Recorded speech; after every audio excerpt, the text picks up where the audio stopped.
afternoon, ladies and gentlemen. A warm welcome from Team Asian Conference. We extend our heartiest welcome to our distinguished panelists and guests for today's NADI lecture entitled River Revitalization Projects, the Involvement and Benefits of Communities. Asian Conference is a think tank institution headquartered in Shillong, India, that works through research, training, advocacy, and exchange programs towards creating a better understanding of the Eastern South Asian region in the larger framework of the Indo Pacific. Our vision is for a stable and prosperous Asia where ecology is honored, diversity is celebrated, prosperity is shared, sovereignty is respected, and boundaries become connectors. NADI, Natural Allies in Development and Interdependence, Conversations is an ongoing initiative which includes a series of lectures and conversations on the theme of highlight the narrative of a celebration of the common riverine and civilization heritage of the nations and the people in the Ganga Brahmaputra Meghna basin. The topic for our today's lecture, River Revitalization Projects, the Involvement and Benefits of Communities, comes from the need to revive our rivers, becoming necessary not only to save the water resources, but also for the people whose lives are linked to these. 54% of our rivers in the subcontinent are facing what is known as water stress, with many rivers rapidly drying up. Therefore, the involvement of communities in these projects could prove to be beneficial for many reasons with long standing futuristic implications. Our distinguished guest for this afternoon, ladies and gentlemen, is Dr. Lingaraju Yale, Director, River Rejuvenation at the Art of Living Foundation.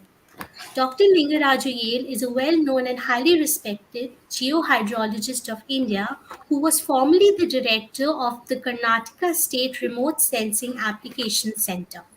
He last served as the director of the Geomatics Center at the Water Resource Development Organization in the government of and also the government of Karnataka.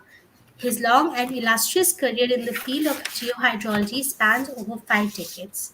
His experience includes conducting geohydrological investigation and using remote sensing techniques and geophysical surveys, which he has used in water and natural resources planning and monitoring systems. His projects include district-wise mapping of land use and land cover, wasteland, wetland in Karnataka, and handle the rejuvenation of the degraded stream as well as the action plan for the reclamation of the waterlogged area in the river basin in Karnataka. He currently is a national director for the River Rejuvenation Projects by the Art of Living Foundation. He is responsible for planning and monitoring river rejuvenation projects by the Art of Living spanning over 4 states, which is Karnataka, Maharashtra, Odisha, and Tamil Nadu. And the River Rejuvenation team has taken up projects to revive more than 40 streams, rivulets, and rivers for which Limca Book of World Records has recognized their efforts. Our Executive Director, Mr. Sabyasachi Datta, will be joining us this afternoon as our moderator. Now, I would like to request Sir to please take over the proceedings of the conversation. Over to you, Sir. Thank you, Atre, and good afternoon and good evening to all our viewers, and a very, very warm welcome to Dr. Lingaraju, a very highly respected authority in the field of river rejuvenation. Welcome, Dr. Lingaraju. It's so nice to have you with us. Thank And you. Thank you may I all. just say that, tell our viewers that ahead of time that uh, at Asian Confluence, as part of these NADI lectures and NADI conversations, we have been talking a lot about management of rivers, water resources, management of wetlands, basin management, all of these ideas.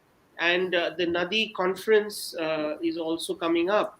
And a very, very key component of it is the role of communities, the role of common people. Finally, rivers, waters are a function of uh, of the landscape, and it's dotted with our communities, our people.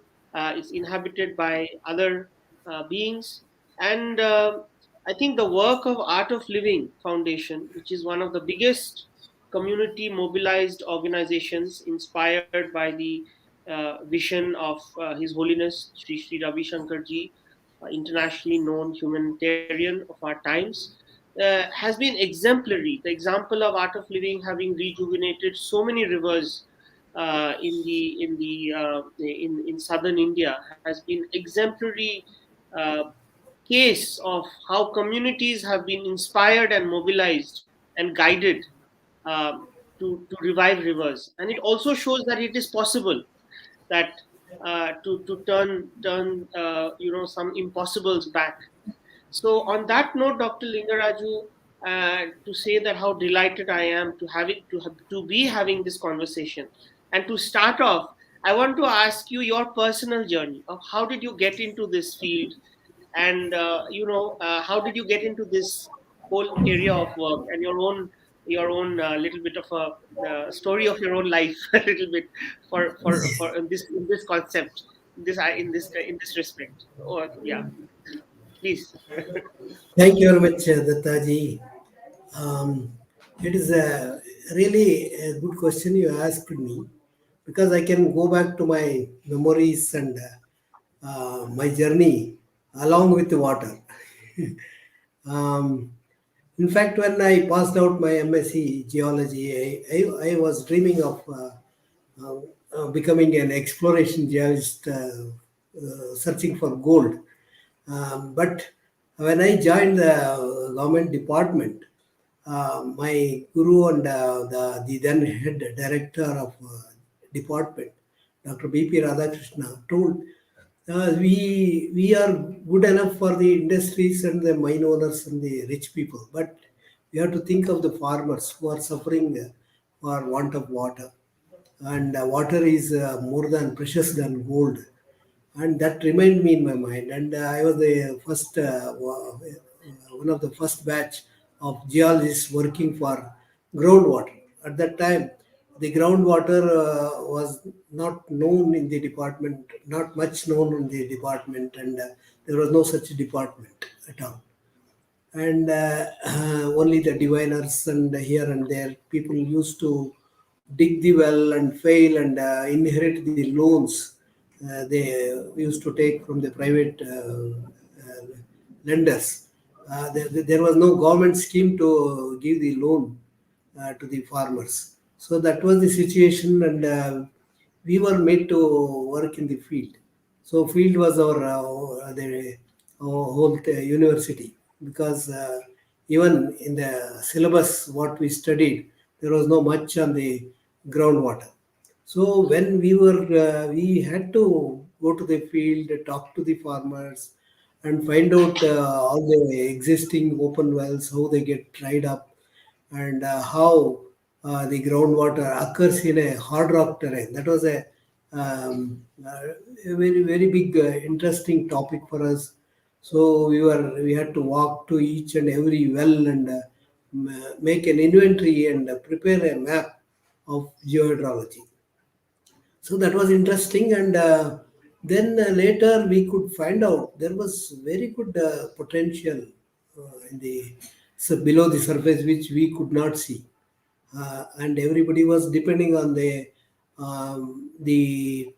tank system where the rainwater was used to collect, and that was so because of the vagaries of rainfall. Many a times there was a drought situation, etc, and we could find out by understanding the geological formations and the way how the groundwater occurs, how the rainwater flows on the terrain, and how it infiltrates and gets stored in the subsurface in the aquifers.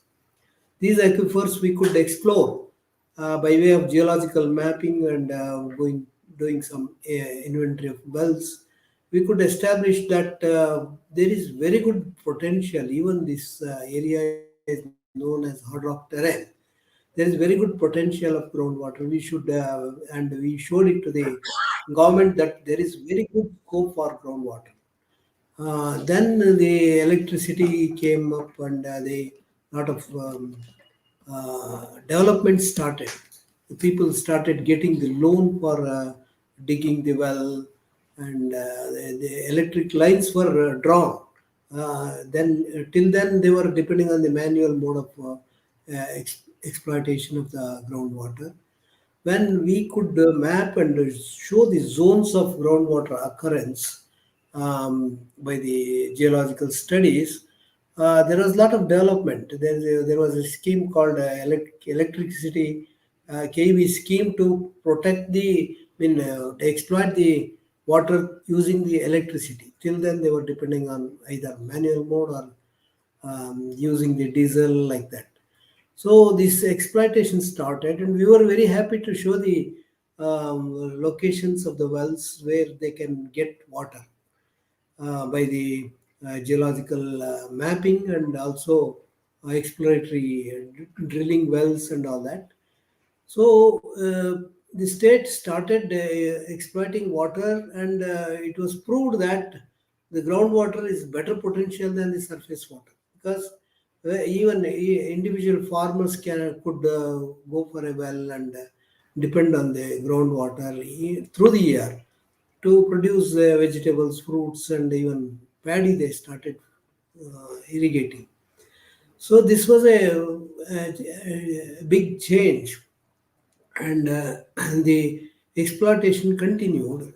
The technologies also improved. Even our exploration methods improved, because we started using the geophysical surveys to know below the surface how much water is there, and then came the eye in the sky, that remote sensing data, to find out how these geomorphology and the structural changes can promote the occurrence of groundwater. So the one side the technology improved, and the exploration technologies improved, and the exploitation technology also improved.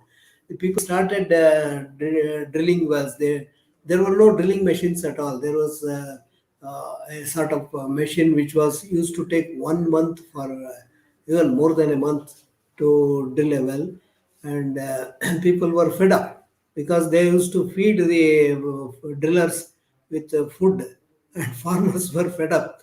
And this new technology of drilling, fast drilling, also came up.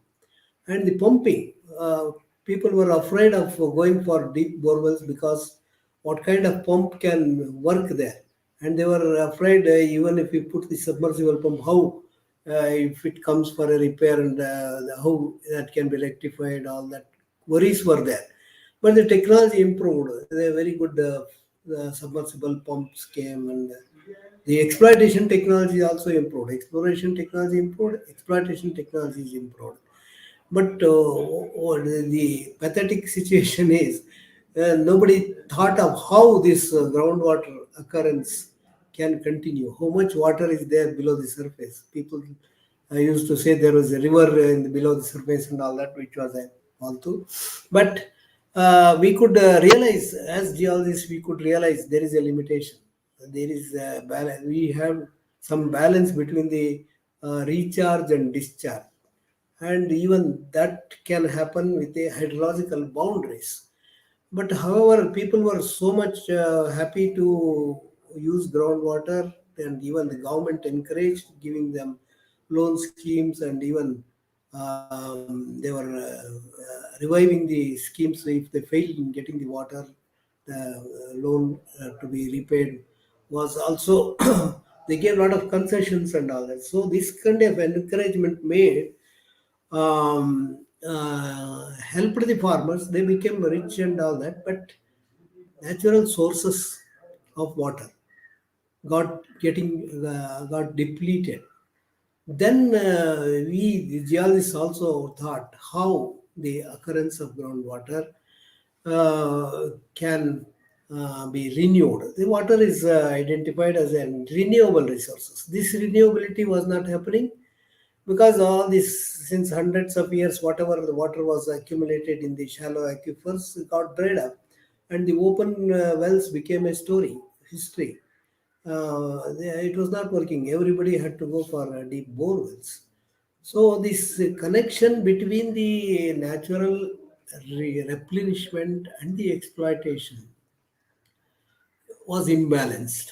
Then we thought we should find out how the groundwater occurs. Then my PhD was on the groundwater occurrence in a hard rock terrain in a polar basin, a basin area. Taking a polar basin, a river basin, as the source for groundwater, then we started realizing that there should be balance between the recharge and discharge. So recharge happens because of the rainfall, and the rainfall is vague. So whatever the rain occurs, whenever it rain occurs, it used to fill the aquifers, and there was balance.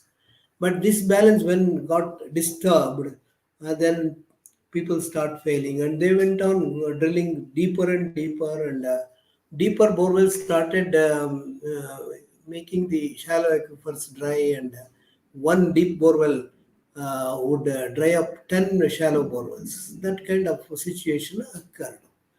So before I retired, I had to just pen the legislation for groundwater, keep the distance between the wells, and also restrict the lending money for the farmers. That kind of situation occurred. And at that time, I was happened to it because I did my PhD in remote sensing application with the ISRO facilities. I was able to work with the ISRO in a project called Integrated Mission for Sustainable Development. This is just remote sensing is like an eye in the sky, and at that time that was a beginning.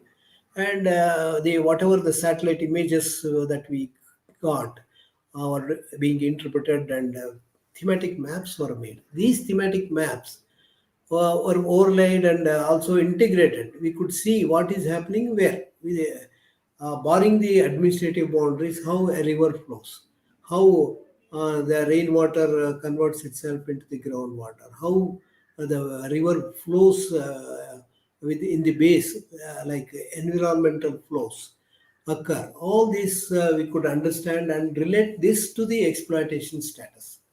So it was difficult to make the farmers understand the limitations of the groundwater, and we started working on the project called Integrated Missions for Sustainable Development, jointly with ISRO. So different state people of different geography people. We used to get together with different institutions also.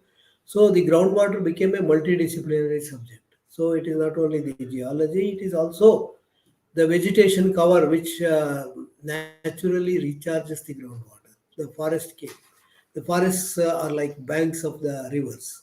So this kind of situation making us understand more and more. And by the time people I had to work in a start the Karnataka State Remote Sensing Application Center, where I was the founder director, and I had to talk to the different departments.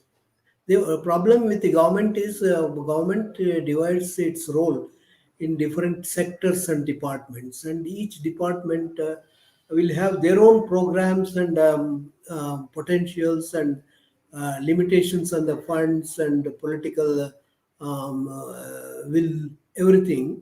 And they were working in silos.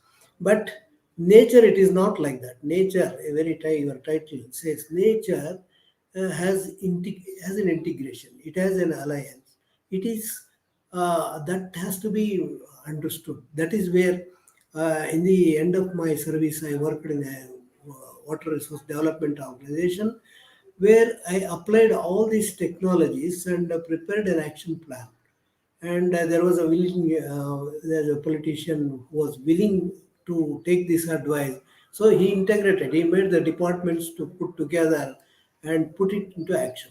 My action was to rejuvenate a stream which was running about 60 kilometers, and there was a problem there. The people were demanding to bring water from somewhere long, very long distance, and they wanted to put it into these lakes, but actually the geological formations were not permitting that kind of thing. Then I told them, if you bring water and put it into this river, there will be a great big problem of the water quality will get spoiled and that kind of thing.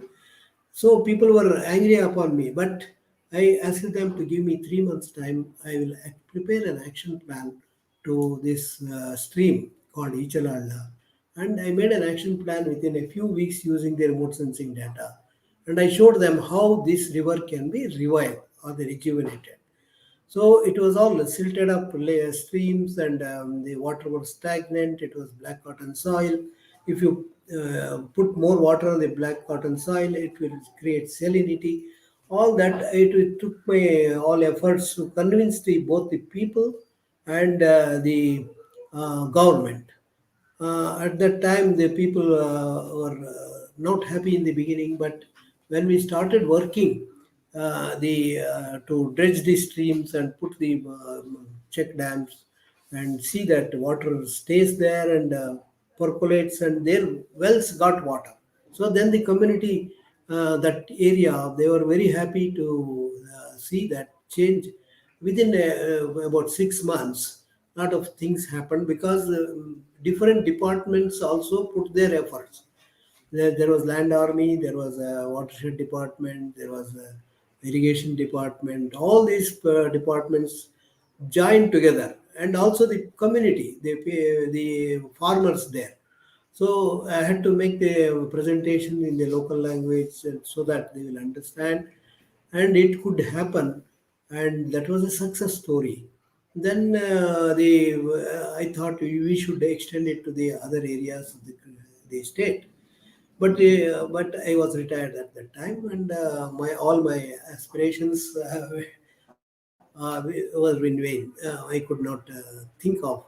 But when I met Sri Ravishankar Guruji, he told you, please come. We will make a plan, and we started with Bangalore itself, where there is a stream called Kumadwati River, which was supplying drinking water to Bangalore in the past, and now it got dried up, and there was no water flowing there, and people were also in the village, the catchment. There were 200 and odd, 270 villages were there, and all those villages were finding difficult to get drinking water even, let alone the Bangalore getting the drinking water. They were buying water, so that kind of situation was there.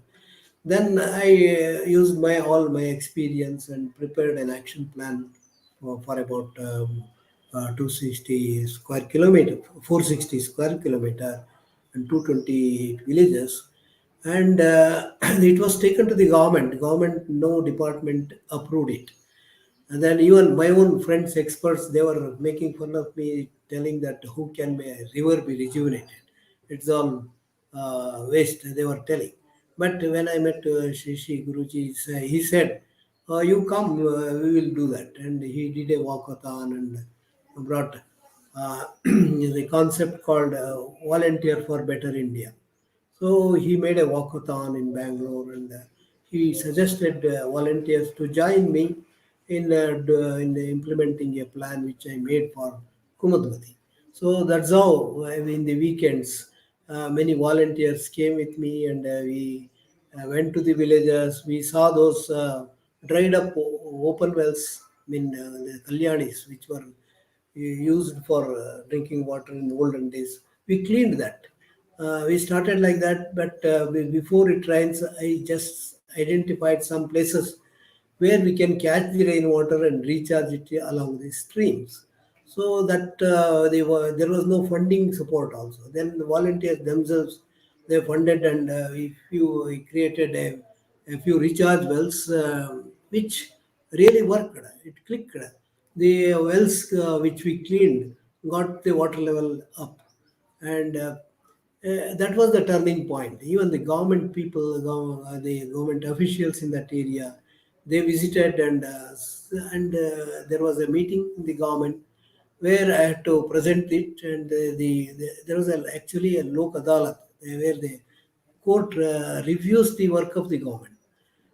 In that meeting, I had to make a presentation, and the judge asked the government, when an NGO like Art of Living can do this, why not so many departments you have, the watershed department, forest department, irrigation department, why you all keeping quiet, what you are doing, you are spending so much of time. So he asked the regional commissioner, and then the regional commissioner had a meeting with me and found the way method I adopted for Kumudwati. And there was a decision that this can be done with the community participation using the Narega, where our volunteers and our art of living teachers went to the villages and talked to the people and uh, made them to have their job cards. And with their job cards, they were able to get the employment guarantee. And my action plan was for each and every village, because each and every village have a stream like that and a water body like that. So my action plan was along the streams, to because the stream network is like a nervous system which carries the rainwater in the whole basin, and the entire basin was considered. We divided into micro and mini watersheds, and then my plan was to harvest rainwater and see that erosion is controlled first, because the running water will take away a lot of soils. So we had to go for what are called as boulder checks, which will be checking the speed of the rainwater, and those boulder checks were made by locally available boulders, stony boulders, and they were put into juxtaposition, and every 250 or 300 meter along the streams, all the streams of the basin, we could do it, because each and every village were participating there. Even corporates came to us to help with their CSR support, and we could make such an action plan implemented in a matter of 1 or 2 years. There was very good result, and more CSR people came, and the government also wanted to have an MOU with us to extend such action plan and implementing it in the entire state. Similarly, when we were successful in Kumadwati, we made some impact assessment also, measured the water levels, and see that what impact has happened, what kind of rainfall has recharged, how much of groundwater, all the scientific basis what we were making were by being presented and published in the scientific papers also. So the people were more attracted. In the beginning, people were not very much happy, because they thought they will take some photos and go away, and they will be suffering continuously. But when we stayed with them for years together, they were very happy, and the community participation was better and better. Then the same thing was continued in the different states also. The Tamil Nadu people, they came and saw the success story of Kumudwati. Then they wanted me to prepare a plan of action for Naga Nadi. One is one of the tributary to Palar Basin, and there the similar action plan was made. And there the extra thing was some 2,000 ladies joined, and then and did a very good, excellent work, which even attracted the national level, and even Prime Minister tweeted it. And now that Tamil Nadu government also has taken up such rejuvenation programs with the help of Art of Living. So 4 or 5 districts we already are working, and the Karnataka entire state we have an MOU with the government, and hundreds of our volunteers are working with thousands of farmers there, and it is happening stage by stage. Now whenever it rains, wherever it rains, the rainwater gets converted into the groundwater, and these groundwater recharged in the upstream area will make the stream flow in the lower altitude, as a base flow and what we call as environmental flow. This is very much required because it is not only the human beings want water, even the frogs or crabs or any uh, creatures along the stream will survive through the year in spite of the drought seasons also. So this kind of methodologies now we are involving some doing some research also to extend it to the other kind of geohydrological situation. For example, we are doing it in Maharashtra where the black cotton soil is more. There, the desiltation is very important, and remove the desiltation and then recharge the structures. That kind of methodology is being evolved. Even there, we want to go for what is called as tunneling and funneling, where the tabletop mountains can catch water and make it to flow vertically down to distribute in the horizontal aquifers in the basaltic terrain. And now this Rampur, we are into Uttar Pradesh now, where it is in the floodplain. It's a Ganges basin. Either will be very floods there, and again in the summer it is difficult for the crops to grow because such a land use change has occurred there. There no forest, only paddy or sugar cane like that. So water use is being much exploited, and even there we are finding the problem for getting the groundwater. So there, this kind of order of terrain, whatever the methodology that we have will evolve, may not work. So there also the farmers are suffering because they are using this diesel pump attached to the tractors. Even the water table is not that deep as we have here, but their technology that is adopted for agriculture will not work there. So even 8 meters, if it gets depleted, they were feeling shortage of water. So now we are into just we have started the study along the floodplains where we can think of the both the anatomy and physiology of the rivers there by going for subsurface investigations, and also the studying the river tectonics, how the river flows and how it meanders, and what happens, what kind of groundwater movement is there in the subsurface, because we have layers of sedimentation even beyond 1200 meter, even 2000 meter. We have the layers of clay, sand, silt like that, and the water movement is very fast on the surface because it is a flat ground, and the silty sand will be there. So river meanders, it shifts its course, and even the groundwater recharge cannot happen like that. But whatever the base flow occurs in the upstream Himalayas, it keeps flowing in the downstream. And we need to, we are thinking of, and also we are investigating to check the speed of the groundwater by going for what are called as subsurface dikes. These dikes, subsurface dikes, are successful in southern part also in the sandy areas, but here also we are doing some investigation to find out what kind of formations are there, what to what depth we have to check the speed of the groundwater by going for subsurface dikes, and the different technologies are there. And there also we are trying to make it possible through the community mobilization, community participation, and we need to do a lot of work there because the river banks are into subjected to erosion today. Whatever it gets eroded may shift it to the next region, and farmers are suffering. But the problem is the river, one side the river is encroaching the farmers' land, but farmers are also encroaching the river course. So this kind of nexus is making the disasters.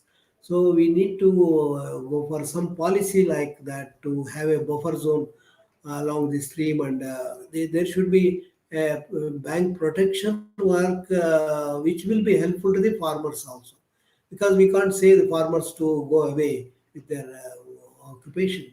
But if we go for agroforestry, agrohorticulture, where the trees and vegetation cover can protect the banks, which will be beneficial both for the river and the farmers. So that kind of thinking is happening, and we need to support, and the policies also have to take place for that. And the major thing anywhere, either in south or north, the land use, drastic change in land use is the cause of worry, because the whatever natural things were happening, the very natural integration which was there in already in nature. So what we talk of integrated water source management and all that, that management existed in nature, and we have to work on that kind of. We have to copy nature. We have to understand in each terrain, whichever is the state, whichever is the river. We have to find out what was happening earlier days. The whatever we hear now as a flood or drought was not there much there. Now nowadays it is becoming very frequent. Every year we are facing the problem of flood and drought. So we have to take it back to the 50 years or 60 years where these disasters were very less. So we are upgrading our title of river rejuvenation into resilient riverine ecosystem. We have to get back to that kind of thing. For that, it is not enough if we work on the river course itself.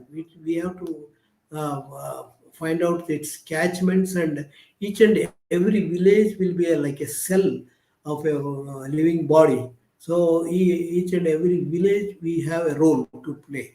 How to see that natural process of infiltration of the water to the subsurface, soil moisture conservation, and the base flow environmental flow should happen, and the water bodies how they were protected in the earlier days.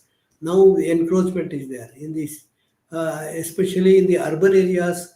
The river part of the river basin means it will have different type of land use like urban areas and the forest area, agriculture area, like that. So we need to identify the problems and also find out the solutions how we can make it, uh, bring it back to the resilient system. So the urban areas, even small towns, are now getting the water polluted. This pollution is another big issue, that even if we have water, we can't drink it. So the good rainfall occurs. So whenever it occurs, we have to protect that water, and in a way, what nature used to do long back. So that urban watershed management is a special methodology that we have to evolve, starting from each house, how to harvest rooftop water, and also protect that water from pollution using some enzymes, etc., and see that polluted water is not allowed to flow into the natural streams. So this urban watershed management is also a very very important thing, and even the forests now that wild animals are getting short of water because the forest is being fenced, and the animals cannot go out, and normally the forest will be in the hill area. The water, rainwater occurs will flows out, and they have to go out of the fencing, and there will be conflict between the farmers and the wild animals. So how to just harvest rainwater within the forest boundary and see that it is available in the form of springs. There were very good spring sheds as a part of the river basin, and these springs are being exploited because of the deforestation and quarrying, mining, etc. And these springs stopped working. So this is the starting point of any river, any stream, is a spring. So there was numerous springs were there, which is not taken care, and the very starting point of the river is getting disturbed. So the starting from the springs to the ocean, we have lot of innovations and interventions in tune with nature, and the water being a renewable resource, and that renewability has to happen in a cyclic manner. And these cycles are micro and macro. Even small watersheds, micro watershed, limiting a village area, has a cyclicity possibilities, and we have to see that there is a good balance in the micro level water cycles, and simultaneously, if it can happen in the basin level, there will be possibility of the whole riverine ecosystem. It is not only the river. I keep saying river is a provider of water for not only for human beings, whether it is microbes in the soil or in the terrain, the marine animals, or even in the life system in the aerial. So there is a very good cyclic thing, and vegetation is the very important factor for the river. So the natural vegetation is being removed, and we are going for plantations which are exotic and which will not be in tune with the local soil system or the locally evolved native species. Native species had a very good input for the life system. There was some medicinal value, and fodder, fuel, everything it was there.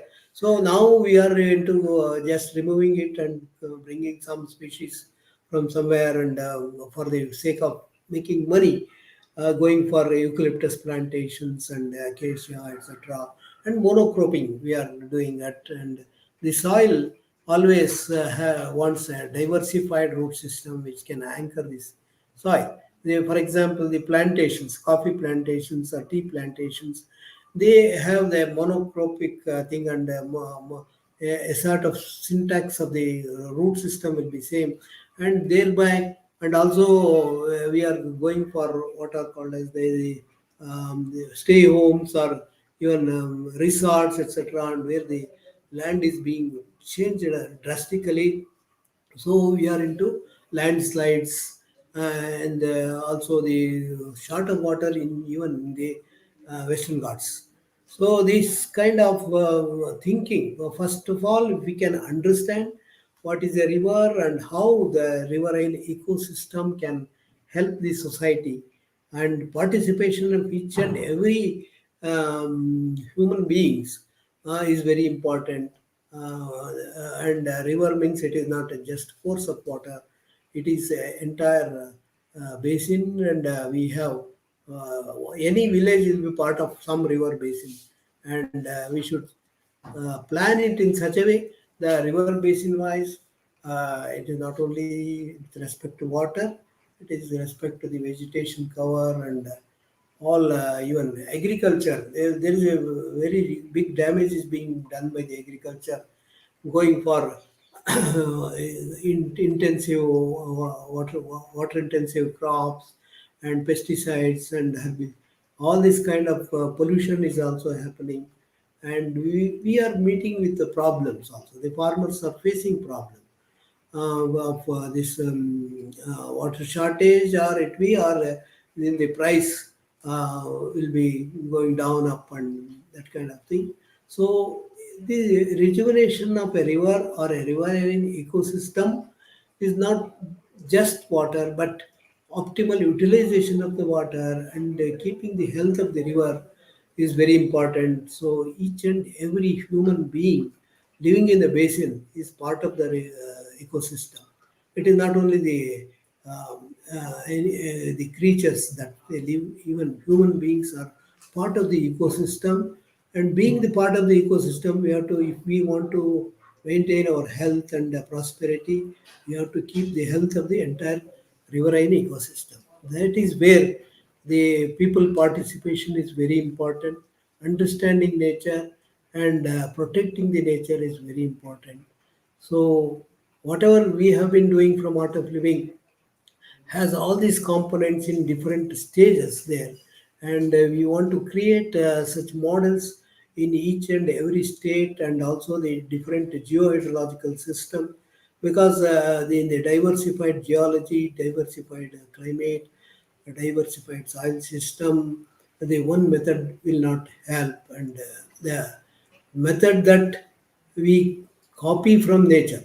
This is not a new technique or a very big science. It's all even farmers can understand what is happening in their village. So the local wisdom is also very important, and the advantage of technology is so good. There we have the remote sensing technology. We have the GIS, geographic information technology, to organize the data and integrate it and find out the action plans.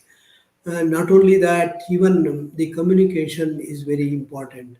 What crop is grown where, and that mobile applications are there, so that even to monitor the water levels, etc. We have the advantage of using the Internet of Things, so IoT based sensors. So the and communication also. Now in Karnataka we have the rain gauge stations at a village level, where the IoT is introduced. Even the mobile, you will get the information what rain occurred today. So that kind of communication is also possible. So once we think of the whole holistic way of riverine ecosystem, and policies also has to be changed now. The government also has to understand, and people have to cooperate with that.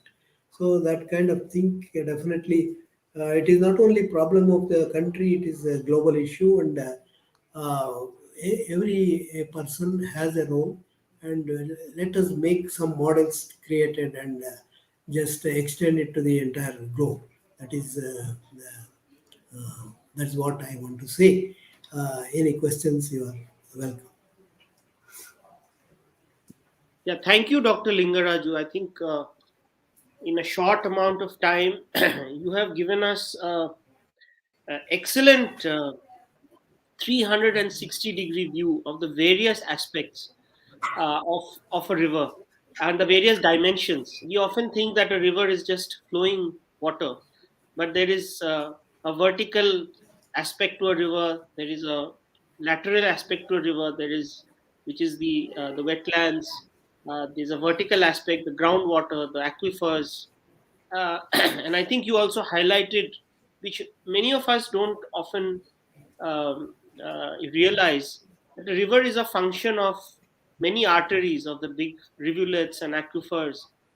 And you talked about the micro and the macro issues.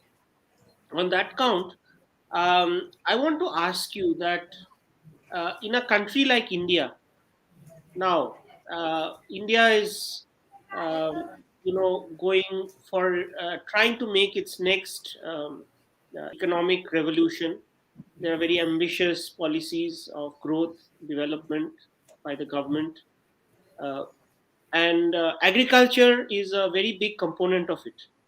Uh, and when we talk of agriculture, uh, do you think that uh, the agricultural policies of today need to take in more understanding of this this complex interchange of factors, which is dictated by our rivers, both overground, underground, the wetlands, and agricultural policies should be made accordingly, so that it is in tune with nature, as you called it.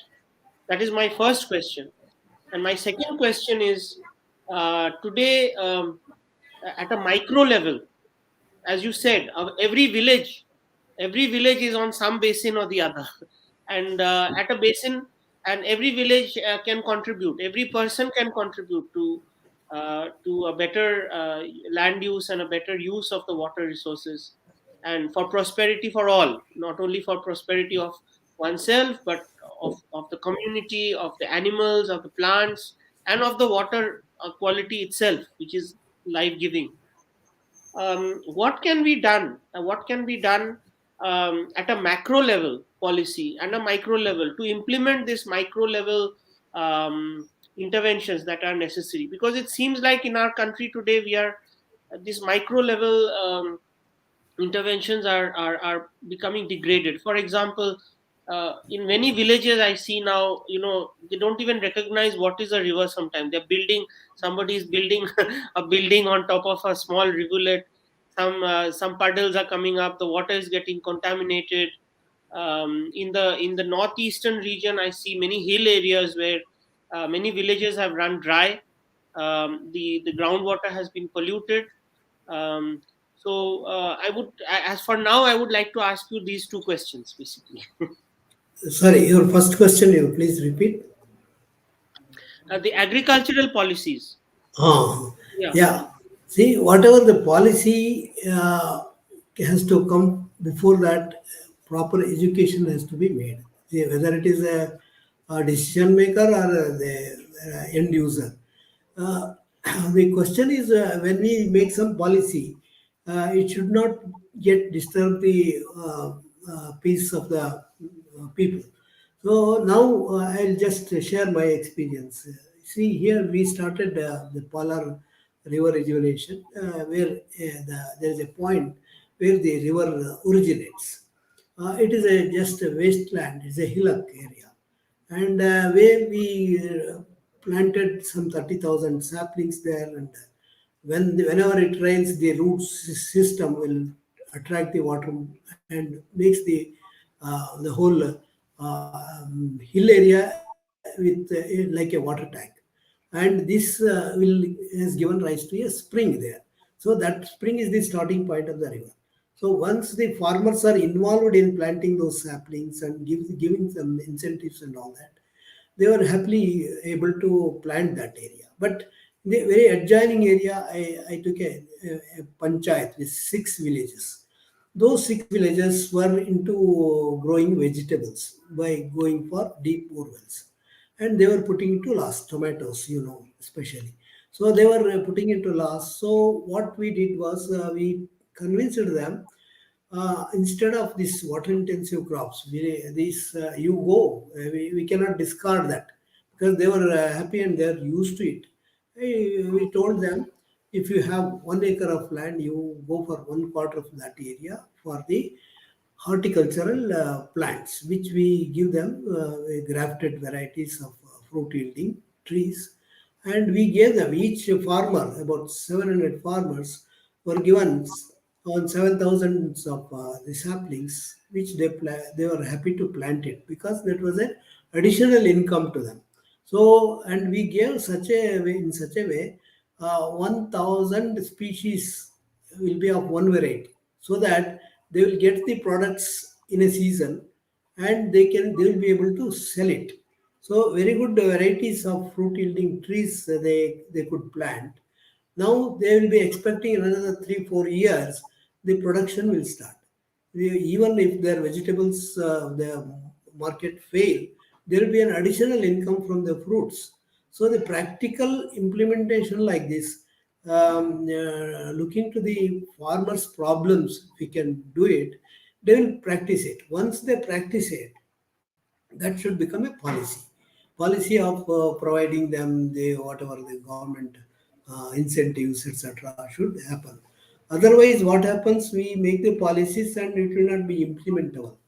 So like that, we need to study the terrain character and possibilities of making them both environmentally. Now these 30,000 saplings which we planted on the hillock will provide a good water source, and the consumption wise they will be reducing their water intensive crops and going for horticultural crops.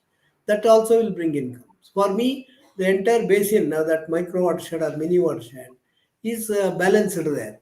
So that kind of balance between the people life and the nature has to be brought together, and then we have to recommend it for policy. So that is what I think I answered your question. Thank you. That's a very very pragmatic, Yeah, practical yeah, stand that you have yeah, taken. I yeah, think so that the policies can be in tune with the aspirations and of the people. We can accept the policies. Yeah. Yeah, Yeah, that's really another experience is now this government of India has made this policy to provide drinking water to the village household, Har Ghar Jal. So there should be a source, no? See, they will give the pipelines, etc., pumping, all that discussions are going on and preparing the schemes. But with respect to the source, they are finding it difficult to find a source of the sustainable source of drinking water. Every year they drill a well and they get next year it will be failed. One more well they have to go. So now this our river rejuvenation program, we are irrespective of the village, every stream is being addressed. Now that area is getting the groundwater potential. I am suggesting such zones have to be made as drinking water reserve zones. Nobody should compete with that kind of zones where some water body will be there and the recharge wells will be there. So the potential definitely every rain will increase the potential there, and that has to be protected as a reserve drinking water zone, like just a reserve forest area. Like a set of villages should have a drinking water reserve zones. That is what I am recommending. And there is, it is possible because we need not spend more money. There is a scheme to revive the water bodies. There is scheme to enrich the groundwater. So there is scheme to supply the drinking water. So if we can converse these schemes in a place with scientific knowledge, we have to prepare the action plan and make it possible to whenever it rain, let that rainwater will be converted into groundwater, and that will survive. And this kind of things can happen. So we have been able to make it possible, do it and show it, then recommend for the policy. That has to happen. In the beginning, people will not agree. Even in the government, they will not agree. Can't do that. So, but there should be policy to protect, because drinking water is the top priority even in the national water policy. So they have to make a policy to protect it for not having any competition to exploit that water in that zone. So that kind of things we are doing, and we should be successful. Thank you. I'll ask you another question, which is, uh, I think, the role of tradition. You know, in our, you alluded to the old methods in the old lifestyles. When the conserving water bodies, ensuring groundwater recharge through open wells or other wells, or other traditions. This veneration for water. In our traditions, in in Indian traditions, there are so many festivals where water is sort of worshipped. Water is made a holy um, component of many pujas and many religious rituals. Now, uh, how can we, or rather I put it, can we use the traditions, or reviving the traditions that are existing in the villages, or even which has maybe dried up in the urban areas, but at least some villages, traditions, to and folklore, to make better appreciation amongst common people in the villages about conserving water bodies, and recharge of water, open wells, the little ponds that needed to be recharged. We had this concept of sanskara of the ponds. In northern India we have that. In South India, in Western India, there are these open wells that were worshipped. So, can you throw some light on that, and if Art of Living is doing any work on those lines? I know that His Holiness Shri Yeah, Ravi Shankar Ji is an icon of saving old traditions. So, just your thoughts on that would be very nice. yeah, there should be faith plus science. When we make this possible, for example, we rejuvenated a spring there. This spring is a puja place. See, there is a temple also. So when once we make the water available, and people know now, only because we have planted trees there, and we have created some recharge structures. the spring is come back. Built a small structure to do Ganga Puja. So once it is possible to make it and show it how, if all the recharge structures that we have created, thousands of recharge structures we have been creating, and we are reviving the water bodies. We are also talking to the farmers to make the optimal utilization. If all things happen, river will start flowing, and the rivers are the holy places, and we can talk to them that to protect the river, not to encroach the stream network or the water bodies. So like this. So whatever the people will not believe if we say this is a puja place, you don't do that. They will not. When once it does its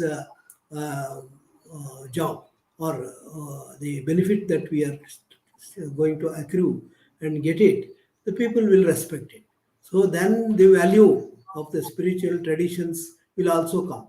Otherwise, artificially taking some water somewhere there and doing some temple or some spring, that will not work. That will be giving rise to some corruption and that kind of all things. But Hmm. naturally, when we will be able to revive the system, natural system, definitely all those traditions will have value, and definitely all the things will come back. Thank you. Thank you. I think that again you have given a very, very pragmatic, practical stand, which is, I think, very, very appreciable. And I know that the art of living and the program that you are leading and part of has been doing fantastic work in in many parts of the country.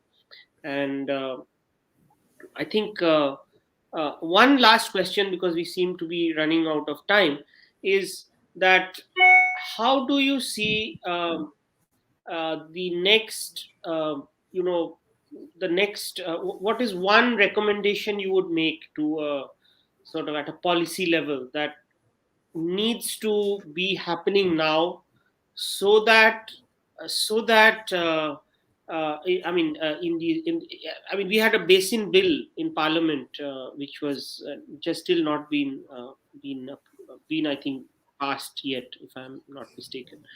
But if you were to look at this whole concept of looking at water and the basin as a whole, what would be one policy intervention that you think could be given from in terms of water resource conservation? Like one recommendation you think that it would be would ripple effect across several sectors and several silos of governance.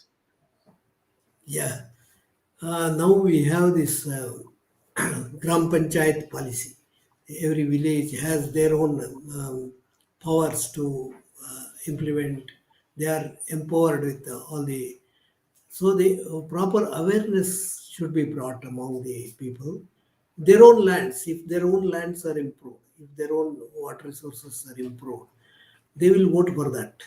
So there should be a policy to bring scientific awareness on protecting the resources and also monitoring it. So this advent of these new technologies, if a panchayat can monitor their water levels and prepare their own security plan, already it is there in the plan of Atal Bhujal, the Mm, water security plan, water budgeting and water security plan, if they can make. Because in the olden mm, days, we had that system of a Nirganti or the water controller will announce mm, this much of water is there in the water body.